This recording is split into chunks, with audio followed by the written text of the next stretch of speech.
Hi, I'm Michael Wan, your host for Michael Wan's Op-Ed Live, and this is our proud LA County Assessor, Jeffrey Prang.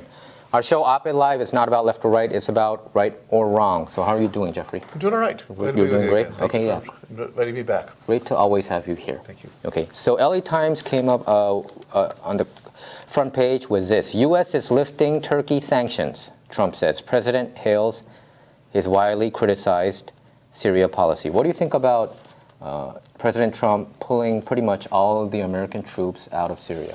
I think his actions, the manner in which he did it, were reckless.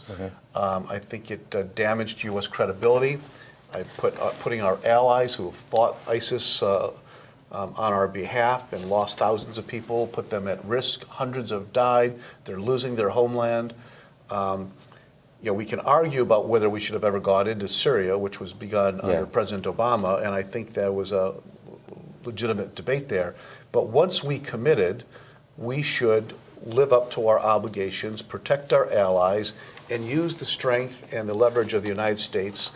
If things need to change there, we need to do it in a controlled way that protects people who've been protecting us. And we threw them under the bus. And we, not only that, but by doing so, ISIS fighters who had been incarcerated were free to go back and fight against us again. Countries like Turkey, which is moving more and more into a dictatorship, Syria, which is run by a brutal dictator, Russia, which is an adversary of the United States. We empowered Iran, we empowered Syria, we empowered Russia, all to the detriment of the United States. I thought it was a huge, probably one of his biggest foreign policy debacles. It was inexplicable what he did and why he did it. Did you support the Iraq War back in the day? I did not. You did not? I will say I was not necessarily an opponent, but I was very skeptical. I did not support it. I struggled at that time because the president and Colin Powell said we have irrefutable evidence that there's weapons of mass destruction.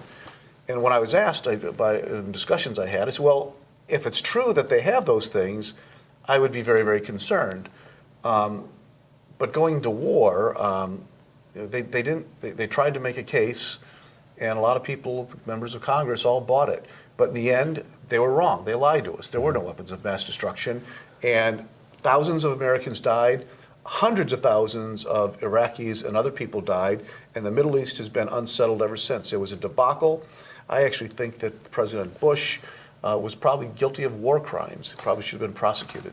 So I think you are raising a legitimate concern. So did you come to this conclusion that Trump pulling pretty much all the troops out of Syria because of what we went through in Iraq? Like, President Obama pulled all the United States troops from there, and it created a vacuum, and that's how ISIS came about. Well, is it from that Trump has been, hindsight knowledge? The one thing about Trump is he's been pretty clear for many, many years about opposing foreign actions in the Middle East. Hates all of it. So his actions at one point is not surprising, and the fact he wants to not be in a war is not necessarily a bad thing. It's not the issue of what he did, it's how he did it. If he wanted to pull out of Syria, we should have negotiated with Turkey. We should have negotiated with other players. We should have had a controlled exit that would have ensured that our allies, the Kurds, were protected or were safe. Instead, what seems to me, it sounds like he got bullied in a conversation with President Erdogan of Turkey, and he calls the generals. He didn't even run this by the State Department or Defense Department. He just called the generals and says, pull out. They're coming in. It seemed like it was impulsive and reckless, and the recklessness has already had consequences, much to the detriment of our allies and our standing in foreign policy. Okay, so the Times article goes like this. President Trump on Wednesday ordered an end to economic sanctions against Turkey that were imposed after that country's invasion of Syria this month.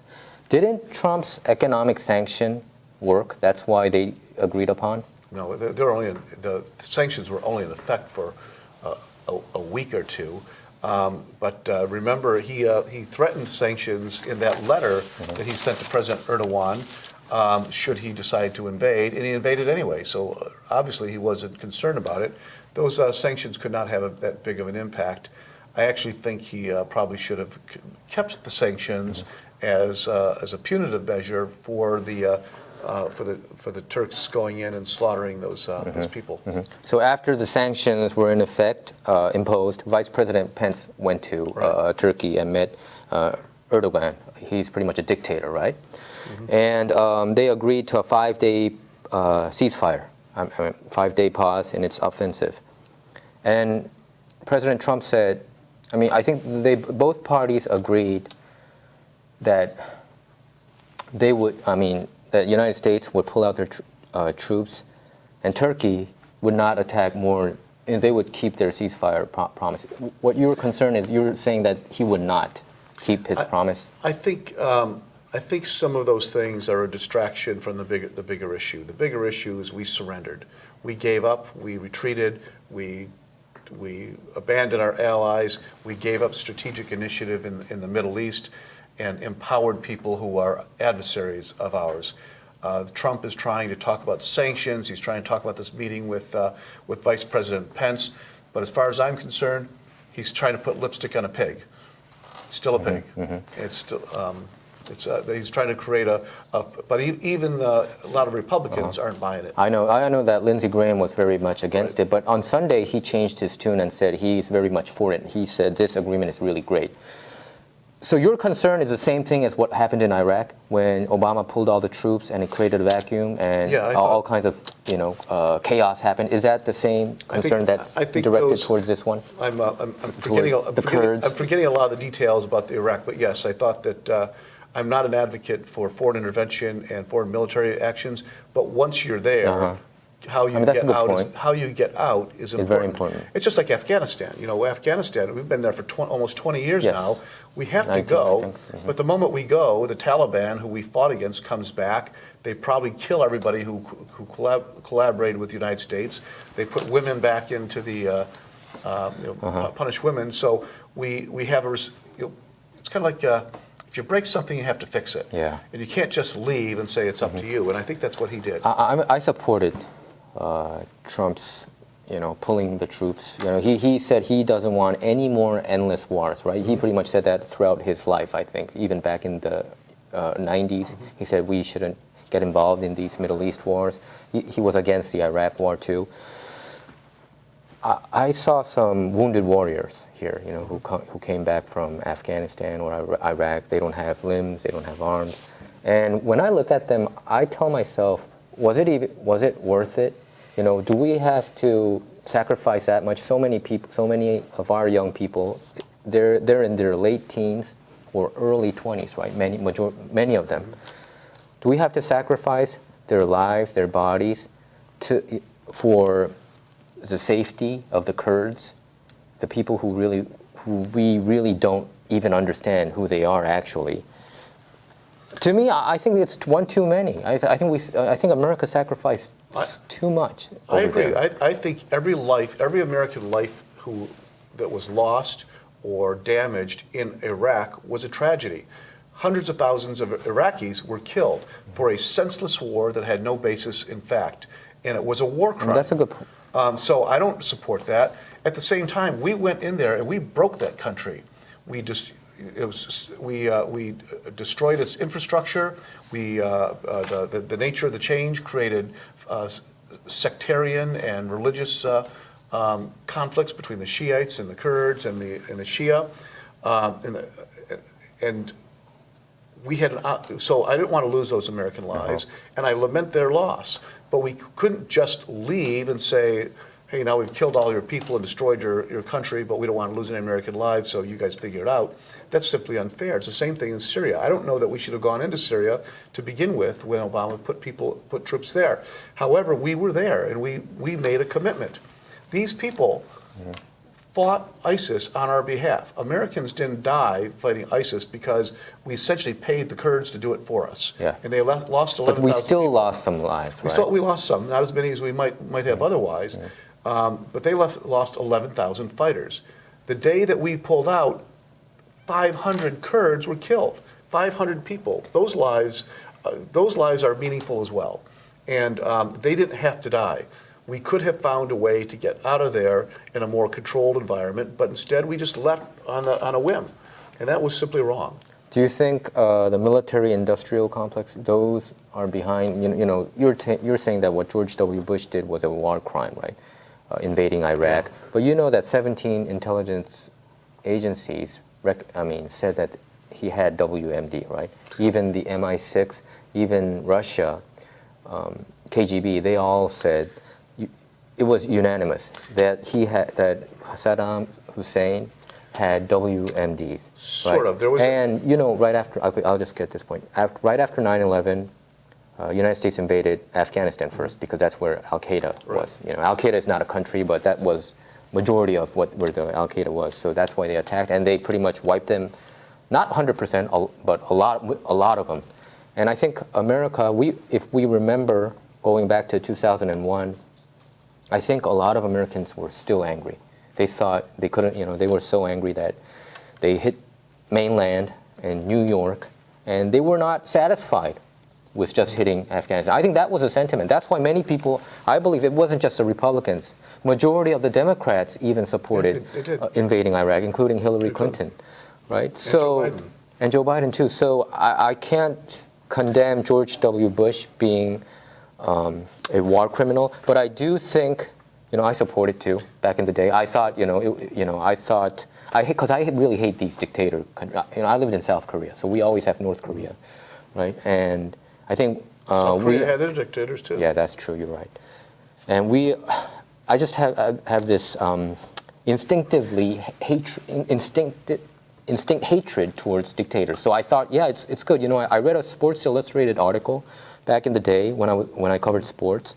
It showed how Saddam Hussein's son, he was so angry that one of the boxers couldn't get any medal, a gold, silver, or a bronze medal. Right. So he brought him in, and he said, hey, do you know how to box? I'll teach you how to box. And he killed him to death while hitting him. Yeah. So these are some heinous people that we're dealing with. So I felt like, yeah, I support it. I think we should get rid of these dictators. But you have a point too. After we hit them, what's going to have to happen afterwards? It's not like they're going to be, an idealistic democratic country overnight. Even in South Korea, we went through a lot. Like you said, we went through military dictatorship, and a lot of bloods have been shed. So there's a bit of you're right. There's a bit of an existential question to ask about Iraq. So Saddam Hussein was a brutal dictator. He gassed the Kurds. Yes. He killed people. But he had stability. But he bought stability at the end of a gun, and he killed people. I don't know how many people he killed, but since we went into Iraq, hundreds of thousands of people were killed, more than Saddam ever would have killed. And the country is unstable. It has terrorist groups. It has warlords. It has tremendous internal strife between the three different religious sects that make up the country. And you have to ask yourself, if you have one brutal nation like you have right now, or another brutal nation under Saddam Hussein, what was worse? At least Saddam Hussein was contained. That's true. What happened in Iraq is spreading into Syria. It spreads into Afghanistan. You have tremendous disruption in the Middle East. They hate America more than they've ever hated us before. One of the things I think that's been recently revealed as well is apparently the Taliban, which is also a brutal dictatorship, which really oppressed its people, but after 9/11, they offered to turn over Osama bin Laden and Al Qaeda leaders to the United States. And it was rejected by the Bush administration because they wanted a war. Before 9/11? No, this is right after 9/11 when we determined that it was that they offered Osama bin Laden? So Osama bin Laden was hiding in Afghanistan, and they offered to turn him over. And but later he was found out to be in Pakistan, right? Well, that's where they eventually found him. But apparently Taliban had, because remember, Osama, I didn't know this information. So I didn't know that Taliban actually offered him. So I just heard this recently. I think it's new information that's been coming out. But at the time, the Taliban was, back when the Russians were in Afghanistan, the United States funded the Taliban, the Mujahideen, to fight the Russians, and Osama bin Laden supported the Taliban and the Mujahideen, so he had a connection to them. So after 9/11, apparently they were brutal, but they didn't want to get on the wrong side of the United States, and they offered to turn them over, which was rejected because the belief was that George Bush wanted his little war so that he could run for re-election as president, having I mean, you know, in retrospect, probably we shouldn't have gone there in the first place, probably. But you do agree that, I mean, so many lives have been sacrificed. I get that. But you do agree that George W. Bush's surge were successful, right? It was successful in Iraq. You know, he increased the military there, and then it was pretty stable. But the chaos happened not during the the end of Bush era. It happened in the Obama era, right? That's true. It was poorly done. It was poorly done. Bush got it all started. He was wrong, and he misled the American people. Obama had pledged during his campaign to get us out of Iraq. But as you find, just as we're finding, when you get in there, getting out without people being damaged is really difficult. So I don't know what the answer is either. But I think having more people die because of our negligence is not really a good strategy. Then how about like in Syria? How long does U.S. troops, in your opinion, U.S. troops had to stay there? Since you think that what Trump did is very reckless. Well, I don't have an answer to that. I'm not a military expert. But there are some guiding principles that I think need to be addressed. It seemed like pretty much forever. When I listened to the pro, we should stay there. All the people like Jim Mattis, and like Lindsey Graham. It sounds like we should probably be there since it's going to stabilize, and we're never going to know when it's going to stabilize, right? From a policy perspective, there's things that I think are important and that are moral. One of them is the Kurds were our allies.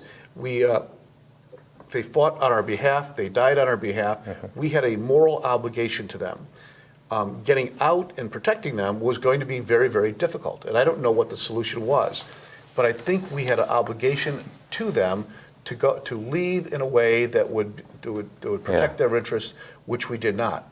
We also have. But wasn't it kind of stabilized a little bit these days before the 500? Because they were successful. Right? They essentially got rid of the caliphate. The ISIS no longer controls land. Exactly. I mean, they're still terrorists, but their threat has more been than 99% of them got wiped out. Right? Exactly, and a lot of them were being held in custody by the Kurds, and so it was more stable. And we should have tried to find a way out. But we have adversaries in that area. Syria is run by a brutal dictator. Russia is an adversary. Iran is allied with Assad, and they're an adversary. And when we pulled out, we basically said, "Hey, we're giving this up. It's now yours." We should have negotiated. We should have negotiated with them. We should negotiate with our ostensible ally, Turkey, who's been brutalizing the Kurds for generations. Eastern Turkey is part of the historic Kurdish homeland, and they're treating them like poor stepchildren. And they. I mean, but I know I get that Kurds are our team. I mean, they are essentially we're on the same side, but I have to disagree when people say that Kurds fought for the United States. How can they say that? Why did they fight for us? It's them fighting for themselves, right? Isn't that the more correct? We were allies. We were allies in a common effort. We are both enemies of ISIS, and they did not. They fought on our behalf. They fought on the front lines. Because it's 7,000 miles from the United States, right? I understand, but ISIS was our enemy, and they've killed Americans in Iraq, in Afghanistan, and the Middle East, and so having the Kurds do the fighting, we supplied them with materiel, with equipment, with armaments, and they fought on our behalf. They were an ally. And you have to treat your allies fairly, because next time if ISIS comes back, how do we go to the Middle East and say we need somebody to fight with us? Don't pay attention to what we did to the Kurds. We won't do that to you. It's like you have to establish a level of trust. We undermine our ability to earn trust from other nations. I'm a little bit tired of these wars. To be honest with you, like Iraq, Afghanistan. I mean, it's like endless. We thought it would be a quick pullout. Definitely, war doesn't end that way. And Trump said this: Turkey, Syria, and all forms of the Kurds have been fighting for centuries, which is true. They have been. So how come we? How can we be so arrogant to say they're going to stabilize all of a sudden and we're going to pull out? Which means that if this keeps on continuing, then the United States troops has to be there forever till the end of time. But again, it's not. Your points are. I agree with. We are in agreement in terms of these permanent the conflicts in the Middle East, but it's not about. But it's how we do it. Mm-hmm. How do we treat these people fairly and morally in a way that they deserve? We undermine them, and it was wrong. We should have found a way to leave, but we should have done it in a way where hundreds of these people are not going to be killed. They're being driven from their homeland. In northern Syria, where the Kurds have lived for hundreds, if not thousands of years, there are going to be no more Kurds because the Turks are requiring them to move into camps. Mm-hmm. So now there's a humanitarian crisis. All these Kurds who used to have homes and businesses are now living in tent cities in Iraq. I think a solution, which Turkey would never agree to, is they should let the Kurds who occupy parts of Turkey, Iran, and Iraq and Syria, they should let them have their own homeland and have either autonomy or self-governance. Do you think, I thought about this a lot, about Iraq. Do you think it's better to have a dictator in a nation in like Middle East rather than having all this chaos, bringing in these Western countries and wars? Which one do you think is, it's picking your poison, but which poison is less poisonous? I think there's a third alternative that I'm sure would not be very popular, may not be successful. But they divide the British and the French and the League of Nations divided up the Middle East, and they did a poor job of dividing the borders. In some ways, the safer organizational structure of the Middle East should be changed. Iraq should be dissolved as a nation. They should allow the Shia and the Sunnis to form their own self-governing areas where they're not constantly warring with one another. Well, they don't want to even talk to each other. The Kurds, which occupy a piece of 4 nations, should be allowed to have their own self-governance. And instead of trying to create majority or minority relationships, if we redrew the lines to follow the natural and historical political subdivisions, you could probably have a little bit more peace. Mm-hmm. As long as you have one ethnic group trying to dominate another, you're going to have conflict. I came to the conclusion that if America gets attacked first, that's a different story. I think we should invade. But if they did not, I would never thought that I would agree with Michael Moore on I didn't like him particularly. I mean, I think his documentaries are well made, but he said this, if you're not invaded, and like war should be the last resort, and I really agree with him on that. In retrospect, I think this whole thing has been a disastrous experience for the United States. It's not like the United States even took Iraq's oil; they didn't. Right. I mean, that's what many conspiracy theorists thought. Oh, George W. Bush is getting there to revenge his dad, since his dad was in war with Iraq and trying to take all the oil fields. That did not happen, right? That was just a conspiracy theory. But we have North Korea, right? South Korea has North Korea. And when I look at that country, before I always thought, somebody has to tackle them. There should be some kind of uprising there. But now I'm thinking, probably if somebody, there's an uprising and a coup, it would create more chaos. We're not going to know who's going to be the next leader. So I don't know whether this is a healthy thought. I don't know whether it's a correct thought. But now I'm thinking probably a dictatorship, at least they're containing something. The challenge with that we have, I think at the time that Obama went into Syria, the challenge was that Assad was dropping gas on on civilians. Yes. And it was, hundreds of, if not thousands of people were dying, horrific deaths. And there's a humanitarian crisis there. Just as in North Korea, they've had a couple episodes of where people were literally starving to death because there wasn't enough food.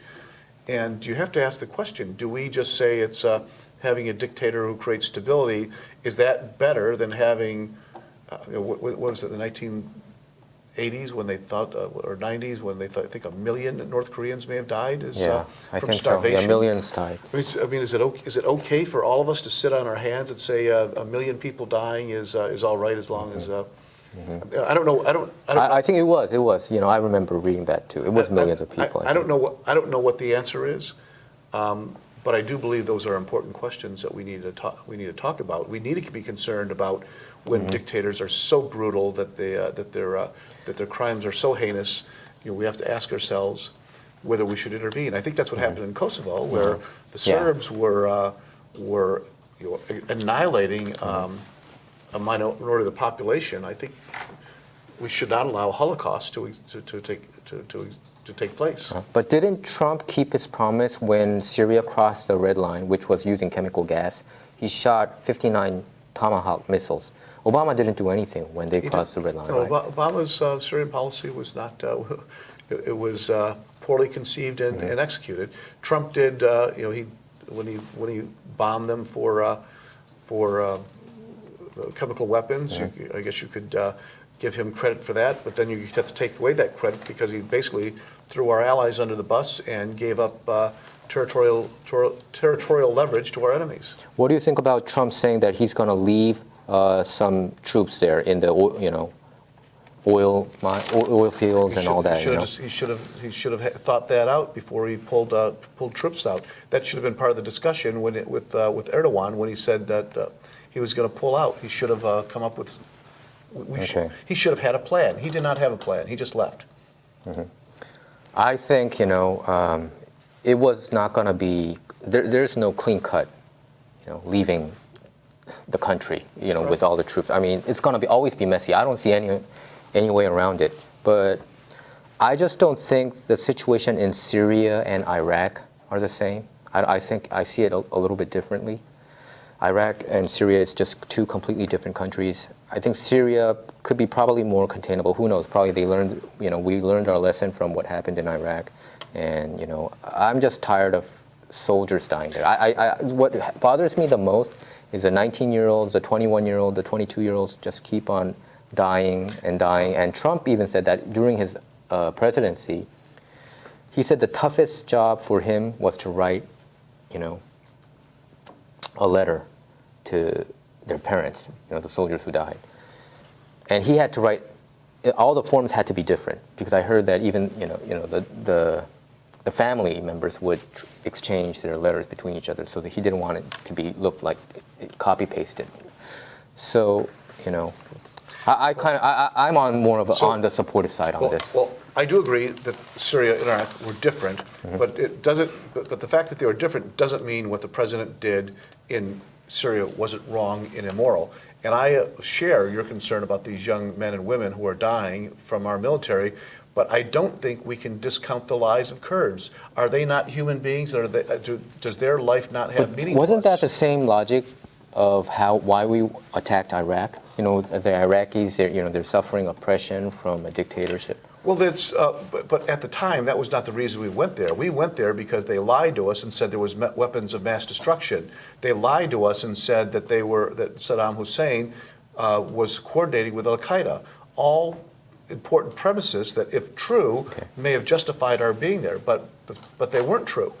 And so losing American lives over a lie, over being misled, I think that's a war crime. All right, okay, we move on to our next topic. So White House canceled subscription of the New York Times, we call it the Gray Lady or paper of record, right?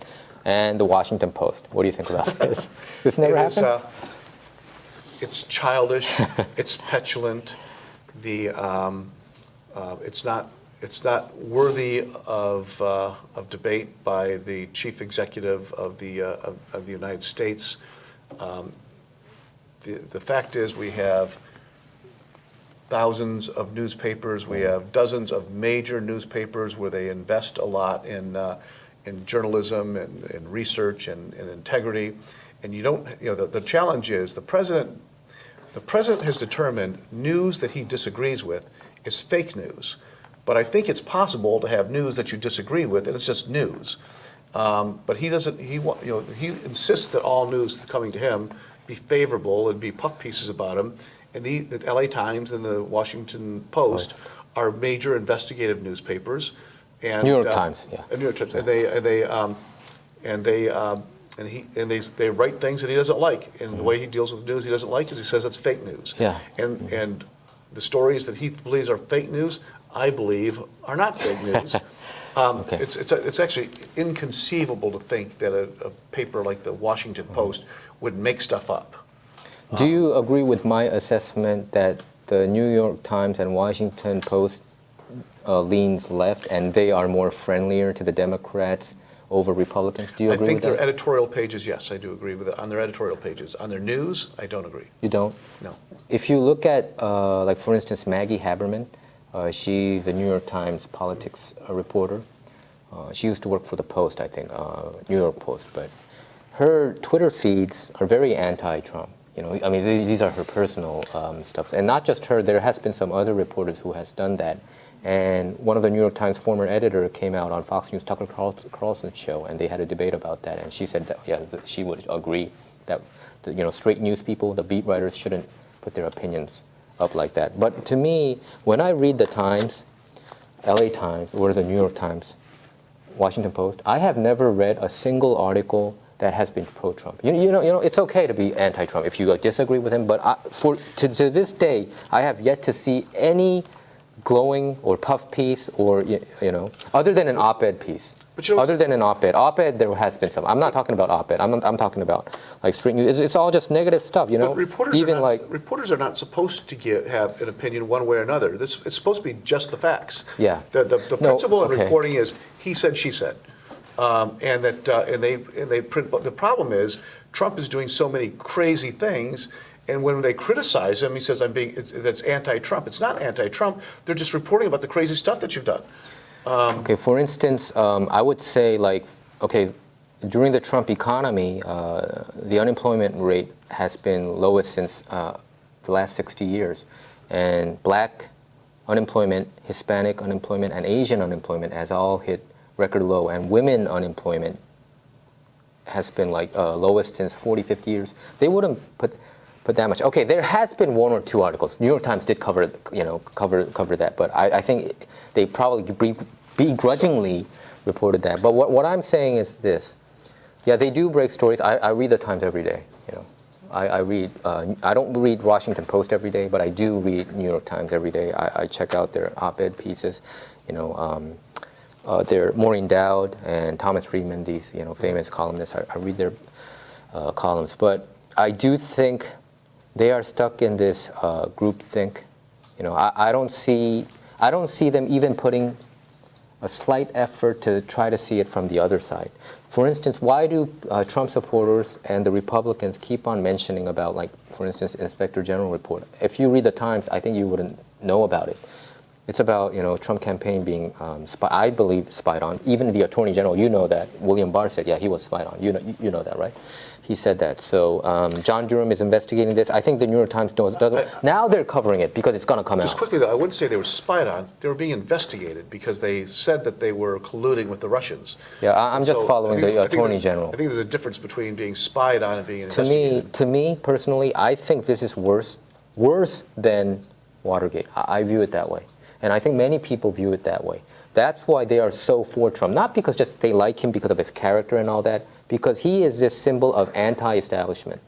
And, the people that you have been friends with, your family members in Michigan, right? They have been the forgotten men and women that previous administrations, I'm not just including Obama, I'm talking about Obama, Bush, Clinton, all these other peoples have not cared about. Look at all the factories that has gone to China or Mexico. Right? Factories, the jobs. And they're still going. They cared about it. No, it's coming back. 600,000 manufacturing jobs has come. But I do agree some went away too. Yeah, like GM. Yeah. It's probably a bigger discussion than we can have right now based on the premise of this talking point. Yeah.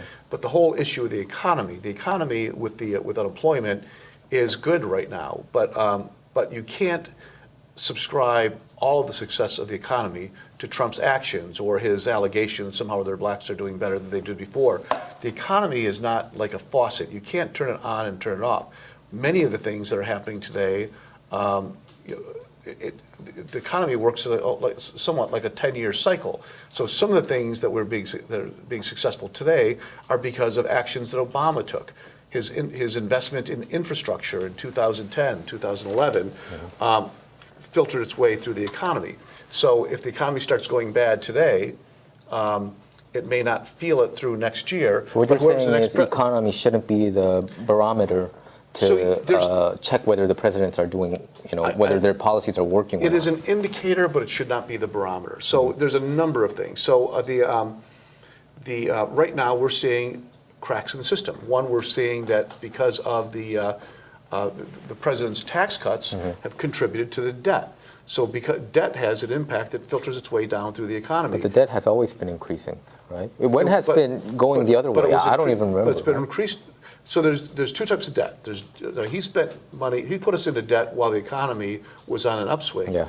Usually they spend into debt when the economy is bad, such as Obama did with infrastructure supporting, or what George Bush did. He tried to cut taxes because the economy was sinking. So that has an impact. The tariffs are having an impact on farmers and on manufacturing. That is putting pressure on the economy. What we're seeing from the assessor's office is that property values are growing much slower this year than they have in previous years, and that houses are sitting on the market for much longer periods of time. So we can't. Okay. So while he can claim this great economic victory, there's a lot of signals on the horizon that could indicate that his actions are pushing us into a recession. I think Trump, when he canceled, I don't know whether Trump ordered it or somebody else, when he canceled New York Times and Washington Post, two things.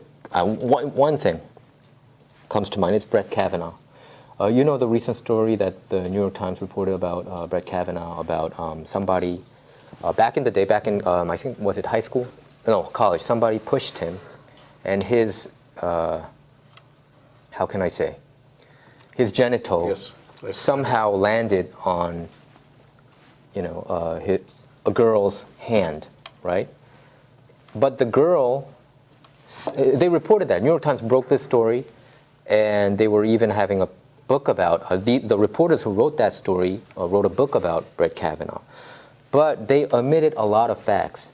They omitted the fact that the person who they based upon this whole story, that he was a Clinton operative. That guy was a Clinton operative. I mean, he was a classmate of Brett Kavanaugh, but he was a Clinton operative. And he said he didn't even, witness it. And the girl who he claimed was supposedly sexually assaulted, I don't know whether that categorizes as being sexual assault in the first place, just having his genital landing on her hand like a ball. You know how ridiculous that sounds. His genitals landed on her hand. I know. I mean, that's what were they doing out for? I don't know. Somebody pushed him. Yes, it was. It's just crazy. He just happened to have his genitals out of his pants at the time. But do you know what the New York Times did? So I believe New York Times in this case is very fake news. They purposely omitted the fact that she said she has no knowledge of that whole thing happening, and they got that information from her friend. Why didn't they put that in there? If I write a college paper like that, you're going to get an F. You have to have both sides of the story if you're going to put it out there in the first place. So she couldn't remember it, and they omitted the fact that he was a Clinton operative, plus he was a huge Obama donor. They should have put that in there too. Well, if I were the President of the United States, I would expect my senior staff to be reading the news, and that would include the two biggest newspapers in the country, the Washington Post and the New York Times. I think they should read a lot of news from a lot of different perspectives, but those are important newspapers to read. And whether you like them or not, not reading them and pretending that they're not there is a mistake. Okay. I supported Obama back in the day, Bill Clinton, I go back, I'm not like a hardcore Republican. I supported Trump because he was an outsider. I also, I thought Bernie versus Trump would be an exciting thing just as a spectator, for political theatrics. It still might happen. I don't think it's going to happen. Do you think Bernie's going to win it out? I don't, my instincts. He had a heart attack, right? He had a heart attack. My instincts tell me he doesn't have he's doing well, but it's not like it was 4 years ago. He did get a bump from Ocasio-Cortez and all, the Ocasio-Cortez +3, they endorsed him, right? But at the moment, Elizabeth Warren is working the hardest and the smartest. She's like the She's just knocking it down one rung at a time, and she's running a really smart campaign. Okay. So, so if I had a yes, she would. Is it Warren? Warren has the edge. She has the edge today, but things are changing. You know, Okay. suddenly, Buttigieg and Klobuchar are starting to look a little bit more interesting to some people. Just by you mentioning Elizabeth Warren kind of reminded me of the fake news thing, what New York Times did. I don't think they reported about her DNA test that much. You know, she did a DNA test. Yeah. You know that, right? And also, recently there has been a report that she claimed that because she was visibly pregnant, that she was fired, let go of her special needs teacher position back in decades ago when she was a teacher. They used to do that, though. But that later was revealed to be not true, because they offered her a job, but she didn't take it. She wanted to go a different route, you know, in her profession. So I think she shouldn't have said that. She's not even, you know, standing. She couldn't even explain it when somebody asked her that. So I mean, so the New York Times and Washington Post, if it was on the Republican side, that story would have landed on the front page, but it goes to the back page, or they would omit that. That's why I think many Republicans I see, who I talk with, they really hate NYT and WaPo because of those behavior. You know, Harry Truman was president. You know, the former president Harry Truman in the late 40s, early 50s. They used to call him. They used to say, "Give him hell, Harry," and he would say, "I don't give him hell. I tell them the truth, and they think it's hell." And I think that's the president's objection to the Washington Post and the New York Times. They write the truth. They tell the story, and it doesn't flatter him, and he thinks it's hell. Okay, that might be a good point. But I have been very stressful about this situation, about the media. You know that I really attack the media a lot because I have always felt that way, even during the George W. Bush era. You know, I don't think the media really liked him. Do you agree? Right?